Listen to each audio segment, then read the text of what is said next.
बच्चों, very warm welcome from high school to higher secondary school.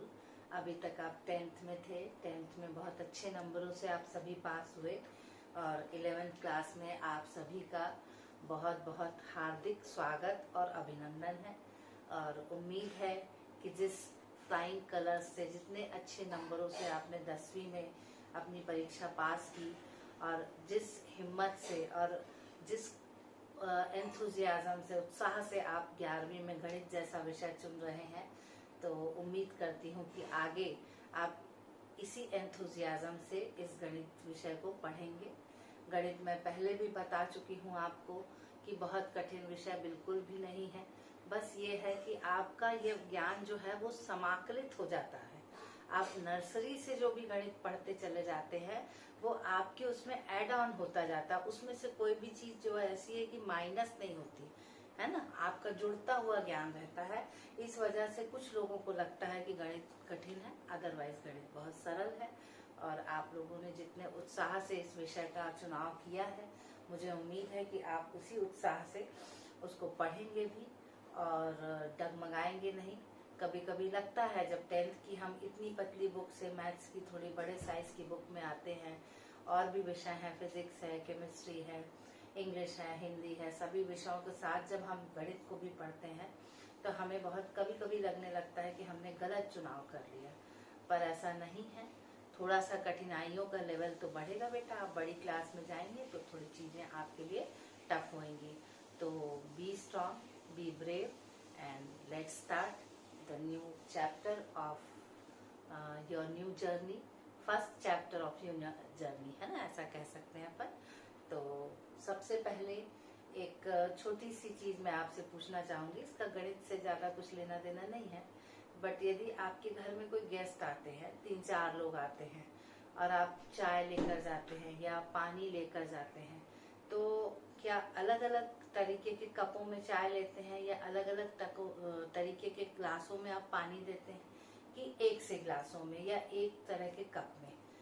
तो मेरे हिसाब से आपका जवाब होगा कि एक ही तरह के ग्लास रहते हैं। एक स्टील के रहेंगे तो सारे स्टील के एक ही पैटर्न के रहेंगे, या कप भी रहेंगे तो एक ही डिजाइन के सारे कप, ऐसा कोशिश रहती है ना। तो ये क्या कहलाता है अपन का? सेट, है ना। बोलते हैं ना, वो ग्लास वाला सेट निकाल लो, उसमें रख कर देना, या वो वाले कप का सेट निकाल लो, उसमें रख कर देना चाय, या वो वाला प्लेट का सेट निकाल लो, चम्मच का सेट निकाल लो, थालियों का सेट। ये सेट शब्द जो है ये आप बहुत जगह सुने होंगे, है ना। तो ये जो सेट शब्द है, इससे क्या समझ में आता है आपको? जितना मेरी समझ कहती है, कोई भी एक तरह की वस्तुओं का संग्रह, एक तरह की वस्तुओं का संग्रह। तो इसको हम बिल्कुल सामान्य सी भाषा में कहेंगे तो एक तरह की वस्तुओं का संग्रह क्या कहलाता है? सेट। ठीक है। तो अपन जो सबसे पहला चैप्टर पढ़ रहे हैं वो है सेट थ्योरी। अभी तक जो भी आप लोगों ने पढ़ा है वो जो है वो कहीं पे वर्ग समीकरण था, या कहीं पाइथागोरस थ्योरम था, कहीं त्रिकोणमिति थी। ये उन सबसे अलग एक नया अध्याय है सेट थ्योरी। इसका जो इस्तेमाल है बहुत ज्यादा होता है, प्रतिलोम त्रिकोणमिति में होता है और प्रायिकता में होता है, और भी बहुत सी ब्रांचेज है जिसमें इनका इस्तेमाल होता है। तो यह चैप्टर जो है ये आगे आपके अध्ययन के लिहाज से देखा जाए तो बहुत महत्वपूर्ण है। तो आपको इसको अच्छे से ध्यान से समझना है और पढ़ना है। तो सेट थ्योरी क्या होती है? तो एक क्या बोलना चाहिए, एक तरह की वस्तुओं का संग्रह। और बुक में आपके डेफिनेशन दी हुई है, तो उसको आप चाहेंगे तो आप पढ़ सकते हैं कि क्या कहलाता है सेट। ये है सेट की परिभाषा, वस्तुओं का सुपरिभाषित संग्रह। सुपरिभाषित मतलब जिसको आपने अच्छी तरीके से बताया हो। जैसे आपने कहा ग्लास का सेट, है ना। जैसे घर में अपन कॉमन लैंग्वेज में कहेंगे, अरे वो नीली वाली जो प्लेट है उसका सेट निकाल लो, या कांच की ग्लास का सेट। तो आपने इसको सुपरिभाषित किया। क्या कहा आपने? कांच की ग्लास का सेट। मान लो कई तरह की ग्लासें हैं तो आप उनमें बंटवारा कर सकते हो, तो आप उसको सुपरिभाषा दें, मतलब एक वेल डिफाइंड, जिसको इंग्लिश में कहेंगे अ वेल डिफाइंड सेट जो बोलेंगे, है ना। तो उसको हम क्या कहते हैं? समुच्चय। क्लियर हुआ? तो ये है वस्तुओं का सुपरिभाषित संग्रह। अब ये तो हो गई इसकी डेफिनेशन। अब बात आती है कि हम इसको रिप्रेजेंट कैसे करेंगे। भाई सेट बोल दिए कि हाँ भाई सेट है, तो जैसे आप गणित की भाषा में समझेंगे तो प्राकृत संख्या का समूह जो है वो एक सेट है, और वास्तविक संख्या का समूह वो भी सेट है, और जितनी भी संख्याएं हैं सम संख्या, विषम संख्या, है ना, और कौन सी संख्या होती है भाई, इंटीजर्स होते हैं, rational number, irrational number, real numbers, ये सारे क्या होते हैं, सेट होते हैं ना, सारे समूह हैं। ठीक, अब समूह तो है, तो अब इसको लिखेंगे कैसे। जैसे एक उदाहरण है, हमने लिखा, ये लिखा है 1 2 3 4 5 6, ये अब ये संख्या दिख रही है हमको, ये क्या है, ये प्राकृत संख्या। ठीक, अब इसको लिखे कैसे, हमको पता तो है ये समूह है। ठीक, सेट थ्योरी है, मतलब ये समुच्चय है, सेट को हिंदी में समुच्चय कहा जाता है। ठीक है, अब ये सेट है, पर इसको लिखे कैसे, ऐसे ही थोड़ी लिख के छोड़ देंगे। तो इसका रिप्रेजेंटेशन या निरूपण सेट का कैसे करते हैं। तो सेट का जो निरूपण होता है वो दो प्रकार होता है। कितने प्रकार से निरूपण करते हैं सेट का अपन, दो प्रकार से निरूपण। ठीक है, पहला कौन सा है, रोस्टर फॉर्म। ठीक, और दूसरा जो है सेट बिल्डर। ये दो फॉर्म है, इन्हीं तरीके से हम सेट को रिप्रेजेंट करते हैं। ठीक, अब रोस्टर फॉर्म तो बहुत आसान है। इसमें क्या करते हैं, हम पहले कोई एक कैपिटल लेटर ले लेते हैं। ठीक, क्या ले लेते हैं, कैपिटल लेटर, इसके आगे लगाएंगे बराबर का चिन्ह, फिर ये कर्ली ब्रैकेट, ये जिसको सर्पाकार बोलते हो तुम लोग, फिर इसके लिखेंगे 1 2 3 4 5, ऐसा डैश डैश डाल देंगे। ठीक, मतलब ये आगे चला जाएगा। ये क्या हो गया, रोस्टर फॉर्म। ठीक, अब दूसरा क्या है, सेट बिल्डर। अब इसमें कैसे करेंगे, इसमें ऐसा ही करते हैं, पहले तो वही लिखेंगे A इक्वल टू, पर इसमें क्या करते हैं हम, जैसे प्रतिनिधि होता है ना, कि एक जन जाके, जैसे तुम्हारे यहाँ कक्षा का प्रतिनिधि होता है, जब भी कोई ऐसी गतिविधियां होती है और बोला जाता है कक्षा का प्रतिनिधि, तो वो जाके तुम्हारी क्लास का क्या करता है, प्रतिनिधित्व करता है। जो भी चीजें होती हैं उसको वो सुनता है। वो क्यों, वो पूरी की पूरी क्लास 10th को रिप्रेजेंट करता है वहां जाके। आया समझ में। तो यहाँ पर हम क्या करते हैं, एक प्रतिनिधि चुन लेते हैं x। क्या चुन लेते हैं, x। फिर यहाँ लिखते हैं माना कि x सच दैट, इंग्लिश में बोलते हैं, x इस तरह से है कि x किसका सदस्य है, प्राकृत संख्या। ये चिन्ह है किसका है, बिलोंग्स टू, मतलब ये इसका सदस्य है एक तरह से। ठीक है, तो x बिलोंग्स टू n, ये हो गया, ये एक तरह से रिप्रेजेंटेशन हो गया। ये किसका हो गया, सेट बिल्डर फॉर्म का। आया समझ में। इसमें क्या होगा, इसमें सिर्फ इतना ही लिखना, n का क्या मतलब होता है, प्राकृत संख्या। तो x क्या है, x किसका प्रतिनिधित्व कर रहा है, x प्रतिनिधित्व कर रहा है प्राकृत संख्याओं का। आया समझ में। या x जो है वो x के इसके सारे अवयव किसके हैं, प्राकृत संख्या के। क्लियर हुआ। तो ये क्या है अपना समुच्चय। पहले तो परिभाषा है समुच्चय के, क्या है समुच्चय, वस्तुओं का सुपरिभाषित संग्रह। ठीक है, इसके बाद इनको निरूपित कैसे करते हैं समुच्चय को, तो इनको दो प्रकार से निरूपण होता है। पहला होता है रोस्टर फॉर्म, दूसरा होता है set builder form. Set builder में आप प्रतिनिधित्व करते हुए एक किसी संख्या को, मतलब चर राशि को रख देते हैं, फिर वो चर राशि किसका प्रतिनिधित्व करती है, उस समूह का या उस समुच्चय का। आया समझ में। तो ये दो फॉर्म हो गया। अब इसके बाद हम देखेंगे कि कुछ ऐसे उदाहरण है तुम्हारे एक्सरसाइज में जो इसमें पूछ रहे हैं ये समुच्चय है या समुच्चय नहीं है। सामान्यतः समुच्चय के प्रकार भी पढ़ेंगे अपन, वो थोड़ा बाद में पढ़ेंगे, है ना। तो पहले देखो, जैसे अब कुछ भी चीजें मैं एग्जाम्पल दूंगी तो उसमें से तुमको समझना है कि ये समुच्चय होगा या ये समुच्चय नहीं होगा। ठीक, और नहीं होगा तो कारण। ठीक, जैसे एक उदाहरण है कि भारत के कोई भी 10 सुप्रसिद्ध लेखक या सुप्रसिद्ध कलाकार, कुछ भी कह सकते हैं, या फिल्म स्टार कह सकते हैं, तो फेवरेट फिल्म स्टार या जो भी, तो वो क्या होगा, वो समुच्चय बनेगा या नहीं बनेगा। देखो समुच्चय में एक ये चीज भी होती है कि जो जैसे अब ये है, ये किसका समुच्चय है, प्राकृत संख्या का। तो ये हर जगह ऐसा ही रहेगा ऐसा तो नहीं है कि मेरे हिसाब से ये है प्राकृत संख्या का समुच्चय, कोई दूसरे टीचर पढ़ाएगा तो उनके हिसाब से अलग हो जाएगा। नहीं, प्राकृत संख्या का जो समुच्चय है वो प्राकृत संख्या का ही रहेगा। आया समझ में? तो जैसे मैंने कहा कि best actors of film industry, अगर मैं पूछती हूँ कि best actors of film industry, तो मेरी लिस्ट अपनी होगी। ठीक, मान लो मेरे लिए अमिताभ बच्चन बेस्ट एक्टर हो, किसी दूसरे के लिए ना हो। मेरे लिए शाहरुख खान अच्छा एक्टर ना हो, दूसरे के लिए हो। मेरे लिए आमिर खान अच्छा एक्टर हो, दूसरे के लिए ना हो। तो मेरी लिस्ट जो रहेगी उसमें अमिताभ बच्चन, आमिर खान और भी जो है, नसरुद्दीन शाह, ये सब शामिल होंगे। हो सकता है जो दूसरा व्यक्ति बनाएगा उसकी लिस्ट में वो सारे शामिल नहीं होंगे। तो मेरा समुच्चय अपना हो जाएगा, बेस्ट एक्टर्स ऑफ इंडियन क्या बोलेंगे सिनेमा, और दूसरे आदमी की दूसरी हो जाएगा। तो ये समुच्चय में नहीं आएगा, क्योंकि इसमें हर व्यक्ति का अपना अपना आकलन होगा। आया समझ में? जैसे भारत की प्रसिद्ध नदियां, अब इसमें अगर हम नील नदी लिखते हैं तो नील नदी भारत में आती है क्या? नहीं आती, तो वो उस समुच्चय का हिस्सा नहीं होगी। आया समझ में? और अपन कुछ उदाहरण देख लेते हैं, उससे समझ में आएगा तुम लोग को कि किनको हम समुच्चय कहेंगे और किनको हम समुच्चय नहीं कहेंगे। ठीक, देखो संख्याओं के जितने भी रहती हैं, क्या बोलना चाहिए, देखो प्राकृत, पूर्णांक, परिमेय, वास्तविक, और क्या बोलना चाहिए, धन पूर्णांक, धन परिमेय संख्या, धन वास्तविक संख्या, ये सारा जो है ये सारे किस में आते हैं? समुच्चय में ही आएंगे, क्योंकि हर जगह उनका मान ऑथेंटिक रहेगा। जहां पर भी रहे उस मान में कहीं कोई परिवर्तन होने के चांसेस नहीं रहेंगे। आया समझ में? तो वो हमेशा क्या रहेंगे? समुच्चय रहेंगे। अब जो समुच्चय नहीं रहेंगे उसके कुछ उदाहरण अपन देख लेते हैं। जैसे आपकी प्रश्नावली 1.1 है, उसमें देख लीजिए, जे अक्षर से प्रारंभ होने वाले वर्ष के सभी महीनों का संग्रह। अब ये बताओ, ये समुच्चय होगा कि नहीं? प्रश्न क्या है? जे अक्षर से प्रारंभ होने वाले वर्ष के सभी महीनों का संग्रह।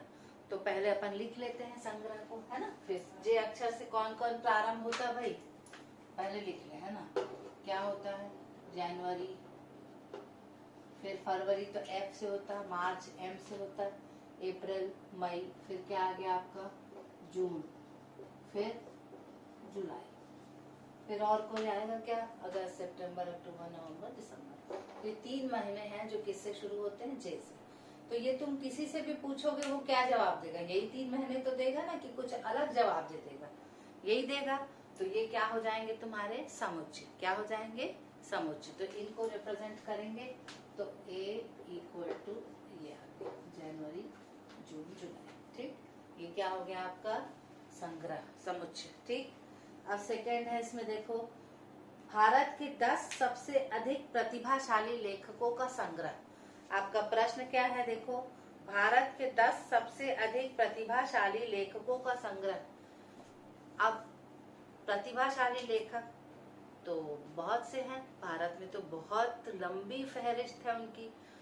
मुझे बहुत ज्यादा के नाम तो नहीं पता है, पर जैसे प्रेमचंद हैं, सरोजिनी नायडू हैं, और अमृता प्रीतम हैं, खुशवंत सिंह हैं, फिर और भी बहुत से लेखक हैं जो बहुत सारे, गुलशन नंदा हैं, और बहुत से लेखक हैं। तो अब प्रतिभाशाली तो हो सकता मेरे हिसाब से प्रेमचंद प्रतिभाशाली हो, पर आपके हिसाब से ना। तो इसमें क्या होगा? ये समुच्चय नहीं हो सकता, क्योंकि इसमें हर इंडिविजुअल की चॉइस बदलते जाएगी। आपके हिसाब से कोई और प्रतिभाशाली होगा, मेरे हिसाब से कोई और प्रतिभाशाली। आया समझ में? तो ये समुच्चय नहीं होगा। क्लियर हुआ? तीसरा देख लो, विश्व के सर्वश्रेष्ठ 11 बल्लेबाजों का संग्रह। अब इसको तो तुम लोग कर ही सकते हो, विश्व के 11 सर्वश्रेष्ठ बल्लेबाज। हमसे अगर भारत के इंसान से सर्वश्रेष्ठ बल्लेबाज पूछेंगे तो 95% लोग सचिन तेंदुलकर को बोलेंगे, पर जो बहुत बुजुर्ग होंगे उनको लगेगा कि अरे क्या बोलते हैं, गावस्कर से अच्छा बल्लेबाज तो नहीं हो सकता। कोई बोलेगा कि गुंडप्पा विश्वनाथ बहुत अच्छे थे, कोई और भी किसी को बोलेगा, कोई और किसी को बोलेगा। मतलब हर एक की चॉइसेस क्या होती है, बदलते जाती। तो जब समुच्चय अलग अलग लोगों के लिए अलग अलग मान तय करने लगे तो वो समुच्चय की श्रेणी में नहीं आएगा। तो ये भी समुच्चय आपका नहीं होगा, ठीक है। उसके बाद आपकी कक्षा के सभी बालकों का संग्रह। तो ये तो सिंपल है। अब जैसे तुम्हारी क्लास का अगर हम ले लें तो तुम्हारी क्लास में जितने स्टूडेंट्स हैं उनका अगर ग्रुप बनाएंगे तो वो तो बन ही जाएगा ना। और वो सबके लिए, चाहे मैं पढ़ूं तो भी वही 4 बच्चे रहेंगे उस क्लास में, दूसरा कोई पढ़े तो भी उसके लिए वही 4 बच्चे रहेंगे, मतलब वो स्थिर है हर जगह पे। तो वो क्या हो गया, समुच्चय। ठीक। 100 से कम सभी प्राकृत संख्याओं का संग्रह, वह भी समुच्चय है। लेखक प्रेमचंद द्वारा लिखित उपन्यासों का संग्रह, वह भी समुच्चय है। क्योंकि प्रेमचंद जी की जो लेखन है, गोदान है, और भी बहुत से है ना, थोड़ा बहुत मुझे ज्यादा याद नहीं है। और मैं बहुत ज्यादा, क्या बोलना चाहिए, रीडिंग फ्रेंडली नहीं हूँ, है ना, तो मुझे इतना याद नहीं है। तो एक ही पुस्तक अभी याद आई तो मैंने आपको बता दिया। वैसे बहुत से उपन्यास है प्रेमचंद जी के, पर वो प्रेमचंद के ही लिखे हैं। चाहे मैं लिस्ट बनाऊं तो भी प्रेमचंद के लिखे उपन्यास ही लिखूंगी, कोई और बनाएगा लिस्ट तो भी प्रेमचंद के उपन्यास की ही लिस्ट बनेगी, क्योंकि पूछा भी वही गया है। तो ये समुच्चय है। सभी समपूर्णांकों का संग्रह, वह भी समुच्चय है। इस अध्याय में आने वाले प्रश्नों का समुच्चय, और विश्व में सबसे अधिक जानवरों का संग्रह। अब ये 2 आप होमवर्क है, बताइएगा कि ये समुच्चय है या नहीं, ठीक है।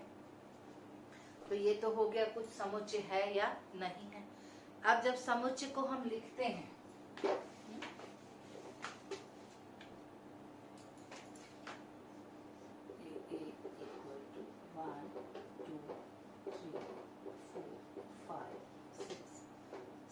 मान लीजिए, है ना, तो अभी समुच्चय है अपना।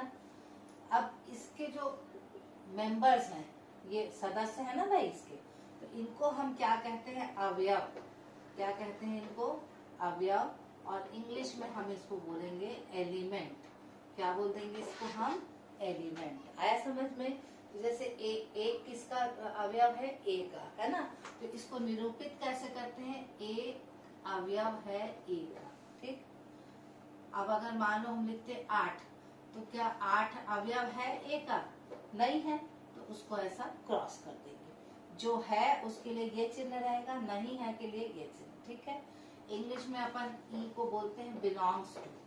क्या बोलते हैं, बिलोंग्स टू, ठीक। और ये ऐसा रहेगा तो डज नॉट बिलोंग्स टू।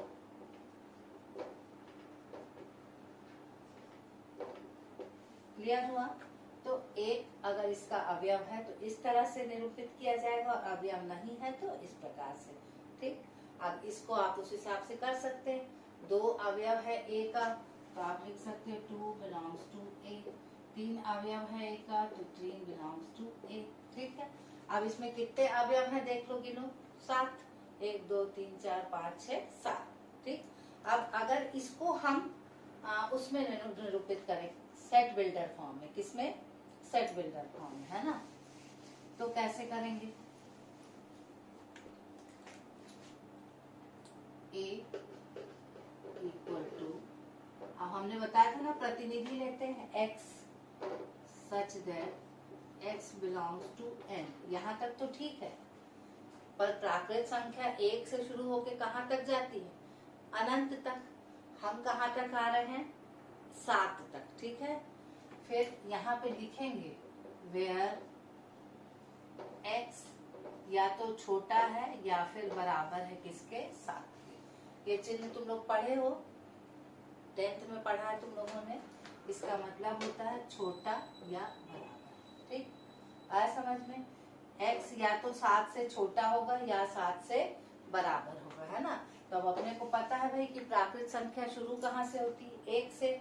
तो 1 देखो 7 से छोटा है, 2 7 से छोटा है, 3 7 से छोटा है, 4 7 से छोटा है, 5 7 से छोटा है, 6 7 से छोटा है, और यहाँ पे 7 भी लेंगे क्योंकि यहाँ पे क्या चिन्ह है, बराबर का, ठीक है। अगर ये चिन्ह नहीं होता तो यहाँ कहाँ तक लेते हम, 7 6 तक, ठीक है। पर अपन को कहाँ तक लेना, 7 तक, इसलिए हम इसको क्या लेंगे, बराबर। क्लियर हुआ? तो ये हो गया अवयव को ये सेट बिल्डर फॉर्म में इसको कैसे निरूपित करते हैं। ठीक है, अब देखो प्रश्नावली जो 1.1 है, इसका दूसरा प्रश्न है ई और ई क्रॉस से भरना है आपको, है ना। तो इसको आप लोग करिएगा एज होमवर्क, देख के समझ में आ जा रहा है। ठीक है, अब कुछ प्रश्न है जिसमें आपको रोस्टर फॉर्म में लिखना है और रोस्टर को किस में लिखना है, सेट बिल्डर फॉर्म में। ठीक, तो ये 2-3 मैं कर देती हूँ और 2-3 आप लोग होमवर्क कीजिएगा। फिर आज अपन यहीं तक करेंगे क्योंकि पहली क्लास है, तो थोड़ा सा आप लोग देख लीजिए, समझ लीजिए, और अगर समझ में आता है तो जरूर मुझे बताइएगा कि आपको समझ में आया, ताकि हम आगे इसी तरह से और पढ़ सके। और चलिए तो फिर अपन पहले इसको देख लेते हैं। तीसरा प्रश्न देखिए, निम्नलिखित समुच्चय को रोस्टर रूप में लिखिए।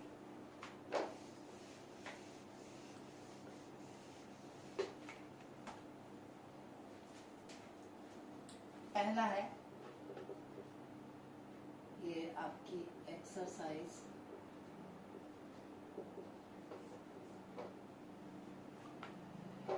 1.1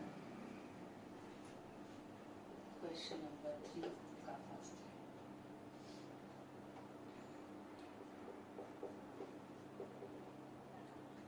A equal to x such that x एक पूर्णांक, ये दिया है प्रश्न आपको ना बेटा, है, और -3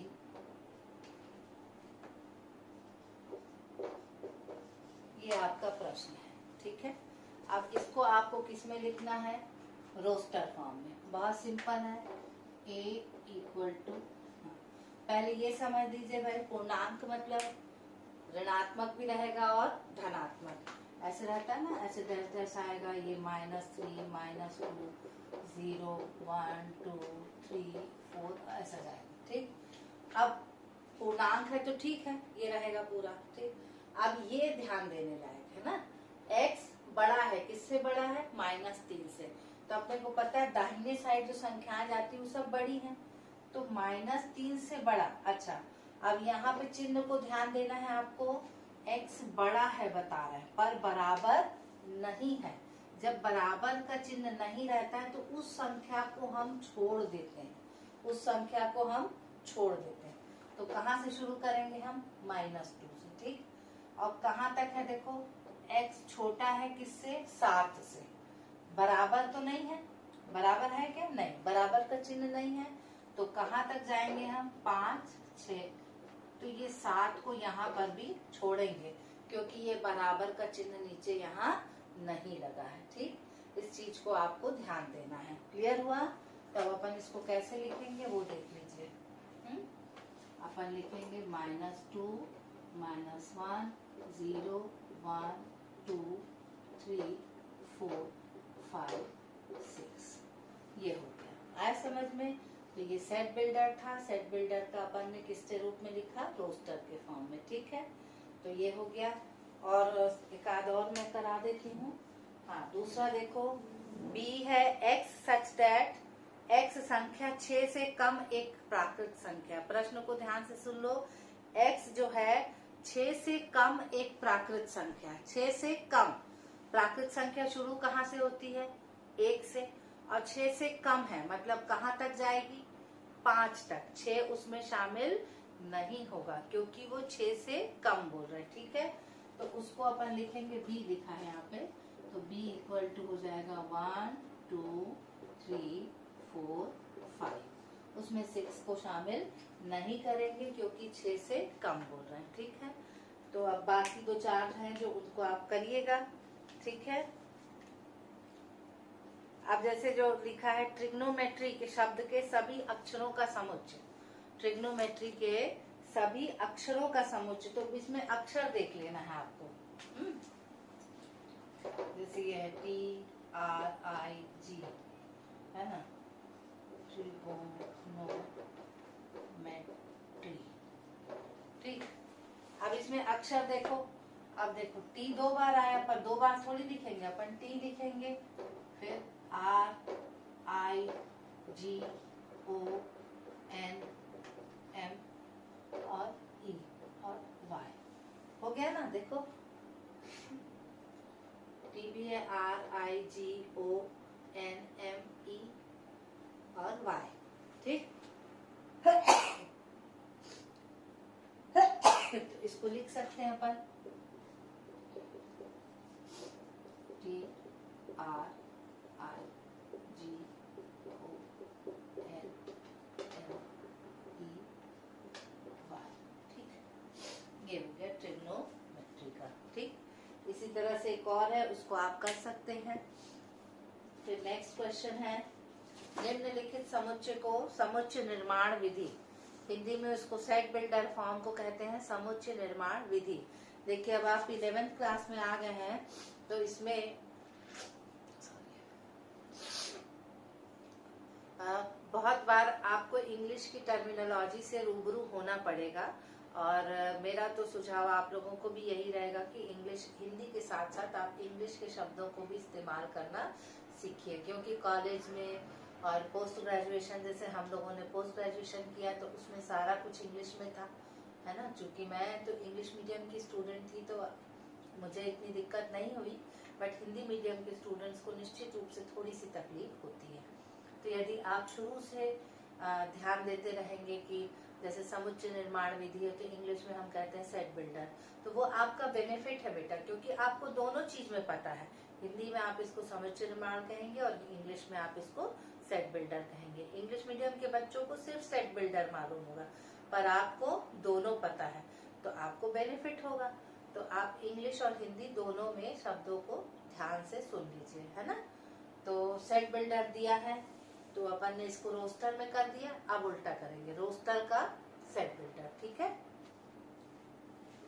चलो अब ये दिया है, देखो A = 3, 6, 9, 12। ठीक, अब देखने से समझ में आ रहा, 3 का पहाड़ा पढ़े हैं, कहाँ तक गया? 12 तक। ठीक है, 3 एकम 3, 3 दूनी 6, 3 तिया 9, 3 चौको 12। तो आप अगर लिखना चाहेंगे तो ये कैसे लिखाएगा? देखो 3 एकम 3, 3 दूनी 6, 3 तिया 9 और 3 चौको 12 लिख सकते हैं ऐसा, है ना। ये समझ आने के लिए कह रहे हैं, लिख मत देना स्कूल में। ठीक, ये ऐसा लिख सकते हैं, मतलब यहाँ पे जो प्रतिनिधि होगा उसको हम लिख सकते हैं 3 × 10 लिख सकते हैं, और ये n का मान हमको बदलना है, पहले 1 लेना, फिर 2 लेना, फिर 3 लेना, फिर 4 लेना है। ठीक, तो n का जो मान है वो क्या होगा? बराबर, और या तो छोटा होगा या फिर बराबर होगा, कहाँ तक? 4 तक। ठीक, और n किसको बिलोंग करेगा? प्राकृत संख्या। ये n क्या? प्राकृत है ना, 1, 2, 3, 4, तो क्या है? प्राकृत संख्या है। तो इस तरह से अपन इसको लिखेंगे। तो कैसे लिखेंगे ये देख लो, समझ में आया?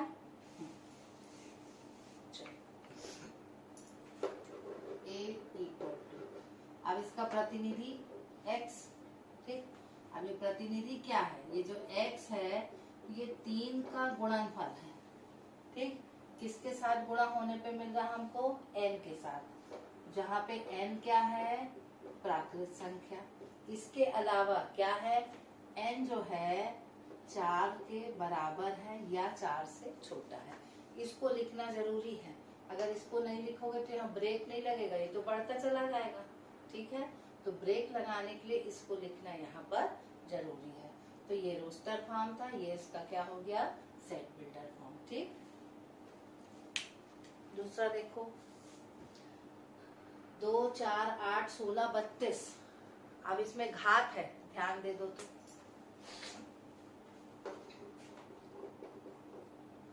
A = 2, 4, नहीं 2, 8 है, सॉरी क्या क्या है? 2, 4, 2, 4, 8, 16 और 32। ठीक है, अब यहाँ देखो, अब इसको समझो अगर, तो 2 की घात 1 है, ये 2 की घात 2 है, ये 2 की घात 3 है ना। 2 × 2 4, 4 × 2 8, और ये क्या है? 2 की घात 4 और ये 2 की घात ये आएगा इस तरह से। तो यहाँ देखो, यहाँ गुणा करके मिल रहा था, यहाँ पे इसकी घात में मिलेगा।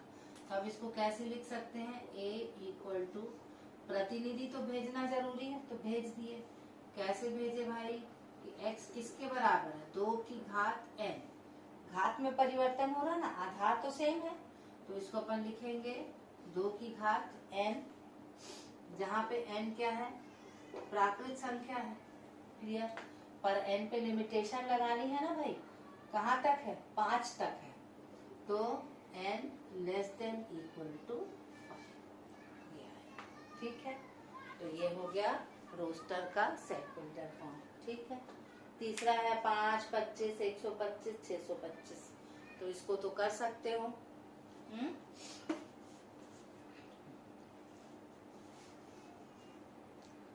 बनेगा।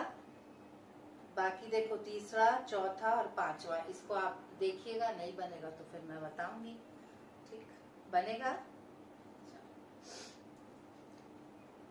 पांचवा जो है वो वर्ग है, जैसे 1 का वर्ग, 2 का वर्ग, 3 का वर्ग, है ना। तो उसमें यहाँ पे x equal to n square हो जाएगा, यहाँ पे n आएगा, ये याद रखना। ठीक है। चलो नेक्स्ट क्वेश्चन है, क्वेश्चन नंबर 5। निम्नलिखित समुच्चयों के सभी अवयवों को सूचीबद्ध कीजिए। मतलब तुमको दिया है, अब उसको तुमको क्या बनाना है, सूचीबद्ध करना। ठीक, अब उसको भी करके देख लेते हैं अपन। अब इसके अवयव लिखना है, मतलब इसको शुद्ध उसमें बोलेंगे सरल शब्दों में, तो रोस्टर फॉर्म में लिखना है, समझ लीजिए। अब ये विषम प्राकृत संख्या है, तो a इक्वल टू, विषम प्राकृत कहाँ से शुरू होगा भाई, 1 से शुरू होगा, है ना। विषम प्राकृत है तो 1, 3, 5, 7, ये ऐसे चलता हो गया। ठीक। सेकेंड वाला देखो, x सच दैट x एक पूर्णांक है। पूर्णांक है मतलब इंटीजर है ना, तो पूर्णांक है मतलब पूर्ण अंक है, बटे में तो कोई हिसाब नहीं रहेगा।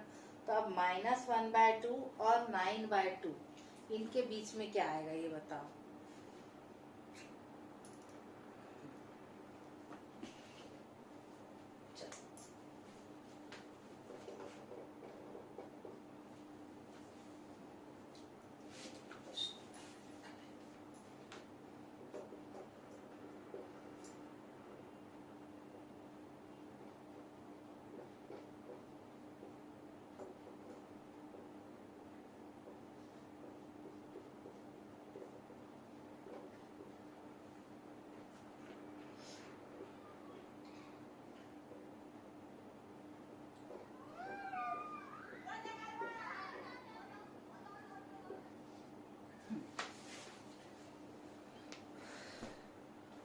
अब देखो, पूर्णांक अपने को पता है कि उसमें बटे का हिसाब किताब नहीं होता है ना।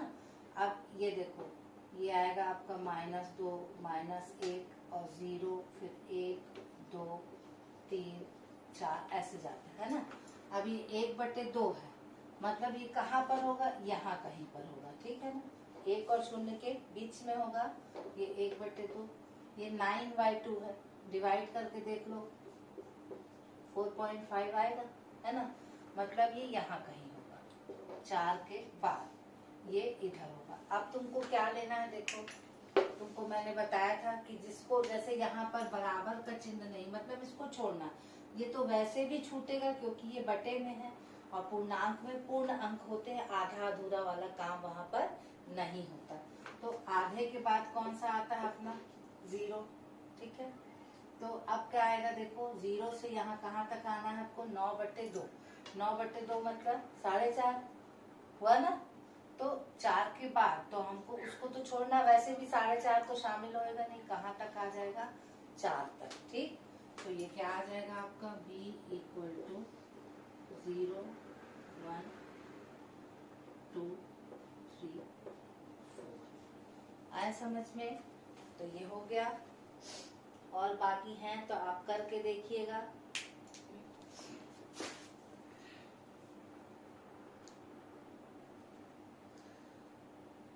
जैसे C है, x एक पूर्णांक है जहाँ x का वर्ग 4 के बराबर या उससे छोटा है।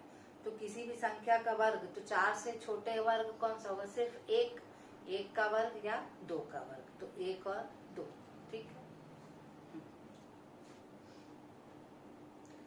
और एक्स सच दैट लॉयल शब्द का एक अक्षर है, तो इसमें क्या हो जाएगा, कोई भी एक शब्द ले लो, LOY, 4 होगा, L 2 बार है तो उसको एक ही बार लेंगे अपन। अब इनको करके देखिएगा, नहीं बनेगा तो फिर मैं बता दूंगी। इसके बाद छठवां जो है वो मैच द कॉलम है, तो अब इतना जो पढ़े हैं उसके हिसाब से आपको मैच द कॉलम बनना चाहिए, और नहीं बनेगा तो फिर मैं उसको भी बता दूंगी। तो आज के लिए बस इतना ही। इसमें अपन ने बहुत थोड़ा सा पढ़ा है। सबसे पहले तो अपन ने क्या समुच्चय क्या है ये पढ़ा, जिसमें वो क्या है, वस्तुओं का सुपरिभाषित संग्रह है।